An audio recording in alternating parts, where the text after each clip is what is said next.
জায়গায় জায়গায় head office কন সিআইডির অফিস কন আমি যেই বাসায় কাজ করি এমনি আর্মির মেজর স্যার তা আমার বাইরে কিন্তু বিভিন্ন জায়গায় জায়গায় যে সব জায়গায় আমি জীবনে গেছিলাম সব জায়গার মধ্যে আমার বাইরে খুঁজতে আমার বাবারে নিয়ে সব হয়েছি। এখন ধরেন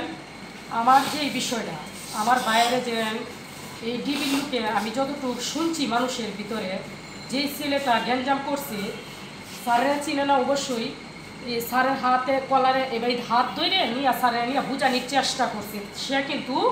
এবার জোর জবরদস্তি করছে না এই ডিবি এফআইআর সাথে যতটুকু আমি মানুষের মধ্যে শুনলাম। আর যে বিষয়টা এটা ধরেন আমি এখনও বলতাছি এটা আমার ভাইয়ের প্রতি এটা একটা তো একটা ছোট্ট একটা বিষয়, যতটুকু আমি বুঝছি এটা অনেক প্ল্যান করে মুড়ি তো সবসময় রাখিন চেটির ভিতরে তো আমার ভাই সবসময় যায় যে আড্ডা সাড্ডা মারে বন্ধুরার সাথে, কিন্তু যেদিনটা শেখ হাসিনার পতন হবে এই জিনিসটা কিন্তু আমার ভাইয়ের যে এই জায়গার মধ্যে পরিকল্পনার ভিতরে ধরেন এই কাজটা করছে যে লোকেরা তারা মুখে আমি কিছু কিছু সত্য কথা কিন্তু ঘুরাতে হয় না, সত্য কথা কিন্তু তাড়াতাড়ি আয়সা করে। আমার ভাইয়ের যতটুকু সম্ভব আমি এই রাজনীতির কারণেই কিন্তু আমার ভাইয়ের খুন করছে,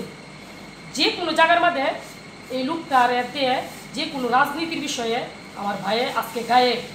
আপনারা যদি কাছে কিছু বললে তাই আমি এই বিষয়টা কিন্তু আসলেই ঠিক না। তার যে দ্বন্দ্বটা আমার ভাই কিন্তু দ্বন্দ্ব করছে না, তারে এবার কলারে দইরে চার দোকানে বলতেছে স্যার কি আসল বিষয় কি হয়েছে আপনি তারে কেন মারলেন। আমার ভাই কিন্তু কেমন লোক না, আমার মারা যাওয়ার পর থেকে আমার ভাইয়ের নামে আপনারা আগে তথ্যকে লইতে পারবেন এলাকার মাঝে আমার ভাইয়ের কোনো খারাপ রিপোর্ট আপনারা পাবেন না আশা করি। আপনি কি বলতে চাচ্ছেন, আপনি কি এটা বোঝাতে চাচ্ছেন যে তাকে এই যে সমস্যাটা হয়েছে এই কারণে ধরে নিয়ে যায়, তারপরে এলাকায় বিরোধী যে রাজনৈতিক দল আছে বা সরকার দলের রাজনৈতিক দল ছিল আওয়ামী লীগ, এরা কি তথ্য দিয়ে দিয়েছে যে সে বিএনপির সাথে সংযুক্ত বা সে অনেক মামলার আসামি, অনেক মামলার আসামি, আপনি এটা বোঝাতে চাচ্ছেন? আপনার কথাটা মানে স্পষ্ট নয় যেন আশা করি বুঝতে পেরেছি আপনার কথা বলার জন্য এবার ক্লিয়ার হলো যে এখন আমার কথা বলাটা উচিত না, তাহলে মানে আমরা আশা করি বুঝতে পারছি মানে ক্লিয়ার হলো। হ্যাঁ মানে সরাসরি মানুষ তো গ্রামের মানুষ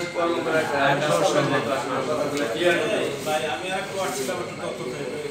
থানায় কি কোনো অভিযোগ জিডি করা হয়েছে, জিডির কপি আছে, জিডির কপিটা একটু করে দাও।